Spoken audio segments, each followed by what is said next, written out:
ആരോഗ്യത്തോടെ ഇരിക്കാം. മികച്ച പരിചരണം ഞങ്ങളുടെ ഉറപ്പ്. Shoranur medical trust, Shoranur.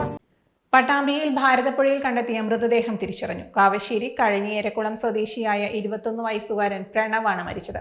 കഴിഞ്ഞ ദിവസം ആലത്തൂർ ഗായത്രി പുഴയിൽ പ്രണവിനെ ഒഴുക്കിൽപ്പെട്ട് കാണാതായിരുന്നു. 3 ദിവസമായി ഫയർഫോഴ്സ്, സ്കൂബ ടീം ഉൾപ്പെടെയുള്ളവരുടെ നേതൃത്വത്തിൽ ഗായത്രി പുഴയിൽ തിരച്ചിൽ നടത്തിയിരുന്നു. ഇന്ന് രാവിലെ പട്ടാമ്പി നീള ആശുപത്രിക്ക് പുറകുവശത്തായിട്ടാണ് ഭാരതപ്പുഴയിൽ മൃതദേഹം കണ്ടെത്തിയത്. കനത്ത മഴയിൽ പുഴയിൽ ജലനിരപ്പ് ഉയർന്നപ്പോൾ ശക്തമായ ഒഴുക്കിൽ മൃതദേഹം ഒഴുകി വന്നതാകാമെന്നാണ് നിഗമനം. പട്ടാമ്പി ഗവൺമെന്റ് താലൂക്ക് ആശുപത്രിയിലേക്ക് മാറ്റിയ മൃതദേഹം ആലത്തൂരിൽ നിന്ന് ബന്ധുക്കളും സുഹൃത്തുക്കളും എത്തിയാണ് തിരിച്ചറിഞ്ഞത്. ആലത്തൂർ SN കോളേജ് 3ാം വർഷ ബിരുദ വിദ്യാർത്ഥിയാണ് പ്രണവ്. .വ്യൂ ന്യൂസ്, കാഴ്ചകളാണ് ലോകം, കണ്ടു തുടങ്ങുക.